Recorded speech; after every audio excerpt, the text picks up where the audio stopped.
News Karnataka ಫಸ್ಟ್ಗೆ ಸ್ವಾಗತ. ಇಂದಿನ ಪ್ರಮುಖ ಸುದ್ದಿಗಳು. ನಮಸ್ಕಾರ, ನಾನು ಅಪೂರ್ವ ರಾಘವೇಂದ್ರ.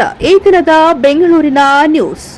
ಆಚಾರ್ಯ ಪಾಠಶಾಲಾ ಕಲೆ ಮತ್ತು ವಿಜ್ಞಾನ ಕಾಲೇಜಿನಲ್ಲಿ ಸಾಂಸ್ಕೃತಿಕ ಸಮಿತಿಯ ವತಿಯಿಂದ ಭಾರತ ರತ್ನ ಸಂವಿಧಾನ ಶಿಲ್ಪಿ ಡಾಕ್ಟರ್ ಬಿಆರ್ ಅಂಬೇಡ್ಕರ್ ಅವರ 133ನೇ ಜನ್ಮದಿನಾಚರಣೆಯ ಸುದ್ದಿ ನ್ಯೂಸ್ ಕರ್ನಾಟಕ 1ರಲ್ಲಿ ವೀಕ್ಷಿಸಿ. ದಿನಾಂಕ 30-4-2024 ಮಂಗಳವಾರ ಮಧ್ಯಾಹ್ನ 12:30ಕ್ಕೆ ಬೆಂಗಳೂರಿನ ಆಚಾರ್ಯ ಪಾಠಶಾಲಾ ಕಲೆ ಮತ್ತು ವಿಜ್ಞಾನ ಕಾಲೇಜಿನಲ್ಲಿ ಸಾಂಸ್ಕೃತಿಕ ಸಮಿತಿಯ ವತಿಯಿಂದ ಭಾರತ ರತ್ನ ಸಂವಿಧಾನ ಶಿಲ್ಪಿ ಡಾಕ್ಟರ್ ಬಿಆರ್ ಅಂಬೇಡ್ಕರ್ ಅವರ 133ನೇ ಜನ್ಮದಿನಾಚರಣೆಯನ್ನ ಆಚರಿಸಲಾಯಿತು.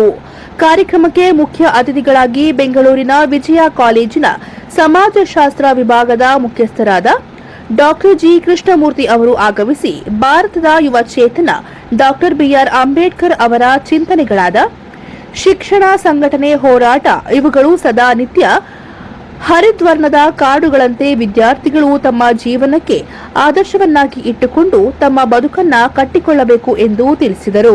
ಕಾರ್ಯಕ್ರಮಕ್ಕೆ ಗೌರವ ಅತಿಥಿಗಳಾಗಿ ಆಗಮಿಸಿದ ಕರ್ನಾಟಕ ರಾಜ್ಯ ಒಕ್ಕಲಿಗ ಸಂಘದ ನಿರ್ದೇಶಕರು ಮತ್ತು ವಿಶ್ವಭಾರತಿ ಸಮೂಹ ಸಂಸ್ಥೆಗಳ ಸಂಸ್ಥಾಪಕರಾದ ಶ್ರೀ ಪುಟ್ಟಸ್ವಾಮಿ ಎಂರವರು ವಿದ್ಯಾರ್ಥಿಗಳನ್ನ ಕುರಿತು ಭಾರತದಲ್ಲಿ ಪ್ರತಿಯೊಬ್ಬರಿಗೂ ಸಮಾನತೆ ಸಿಗಬೇಕಾದರೆ ತಮ್ಮ ವಿದ್ಯಾಭ್ಯಾಸಕ್ಕೆ ಹೆಚ್ಚಿನ ಆದ್ಯತೆಯನ್ನ ಕೊಡಬೇಕು. ಅಂಬೇಡ್ಕರ್ ಅವರ ಬರಹ ಹೋರಾಟಗಳು ನಿಮ್ಮೆಲ್ಲರಿಗೂ ಆದರ್ಶವಾಗಬೇಕು ಎಂದು ತಿಳಿಸಿದರು.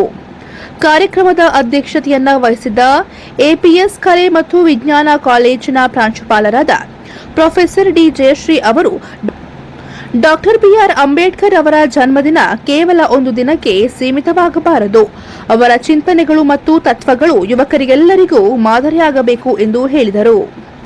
ಡಾಕ್ಟರ್ ಬಿಆರ್ ಅಂಬೇಡ್ಕರ್ ಜಯಂತಿಯ ಆಚರಣೆಗೆ ತುಂಬು ಹೃದಯದ ಪ್ರೋತ್ಸಾಹವನ್ನ ನೀಡಿದ ಎಪಿಎಸ್ ಶಿಕ್ಷಣ ಸಂಸ್ಥೆಗೆ ಧನ್ಯವಾದಗಳನ್ನು ತಿಳಿಸಿದರು. ಕಾರ್ಯಕ್ರಮದಲ್ಲಿ ಎಪಿಎಸ್ ಕಲೆ ಮತ್ತು ವಿಜ್ಞಾನ ಕಾಲೇಜಿನ ಎಲ್ಲಾ ವಿಭಾಗದ ಅಧ್ಯಾಪಕರು ಹಾಗೂ ಆಡಳಿತ ಸಿಬ್ಬಂದಿ ವರ್ಗದವರು ಹಾಗೂ 250ಕ್ಕೂ ಹೆಚ್ಚಿನ ವಿದ್ಯಾರ್ಥಿಗಳು ಅಂಬೇಡ್ಕರ್ ಜನ್ಮದಿನಾಚರಣೆಯಲ್ಲಿ ಭಾಗವಹಿಸಿ ಕಾರ್ಯಕ್ರಮವನ್ನು ಯಶಸ್ವಿ